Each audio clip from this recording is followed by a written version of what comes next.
தமிழ்நாடு அரசின் சார்பில் தமிழ்நாட்டின் கலை மற்றும் இலக்கியத் துறையில் சிறந்து விளங்குறவங்களுக்கு வழங்கப்படும் உயரிய விருது கலைமாமணி விருது. தமிழ்நாடு இயல் இசை நாடக மன்றத்தால் வழங்கப்படும் இந்த விருது பல ஆண்டுகளாக கலைக்கு சேவை செய்த கலைஞர்களின் பங்களிப்பை பாராட்டி வழங்கப்படுது.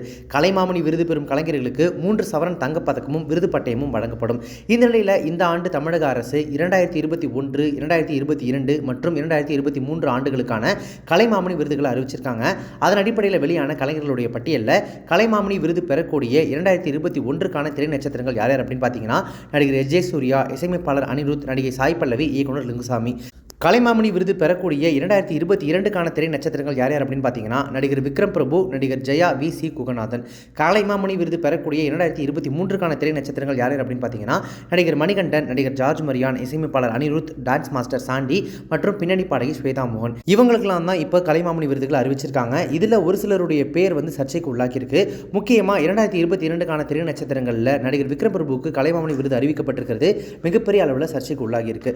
சோஷியல் மீடியாவில் விக்ரம் பிரபு அவர்களுக்கு கலைமாமணி விருது அறிவிக்கப்பட்டதை தொடர்ந்து இவர் இப்போ என்ன பண்ணிட்டாரு, எத்தனை படங்கள் நடிச்சிட்டாரு, இவர் என்ன திரைத்துறைக்கு சேவையாற்றிட்டாருன்னு இப்போ கலைமாமணி விருது கொடுக்குறாங்க. பிரபுவினுடைய பையன் மற்றும் ஒரு சில படங்கள் ஹிட் கொடுத்தது அப்படின்றத தவிர இவர் வேற என்ன பெரிய சேவை பண்ணிட்டாருன்னு இவர் கலைமாமணி விருது கொடுக்குறாங்க. பெரும்பாலான படங்கள் அவருடைய தோல்வி தானே தருவி இருக்கு, இவர் ஒன்றும் பெரிய அளவில் நடிக்க கூட கற்றுக்கலையே அப்படின்னு சொல்லி விக்ரம் பிரபு அவர்களுக்கு கலைமாமணி விருது வழங்கப்பட்டிருக்கிறது மிகப்பெரிய அளவில் சர்ச்சைக்குள்ளாகி நிறைய பேர் ட்ரால்ஸ் மீம்ஸ்னு போட்டு இப்போ அவங்களுடைய கருத்துக்கள் தெரிவிச்சுட்டு வந்துட்டு இருக்காங்க.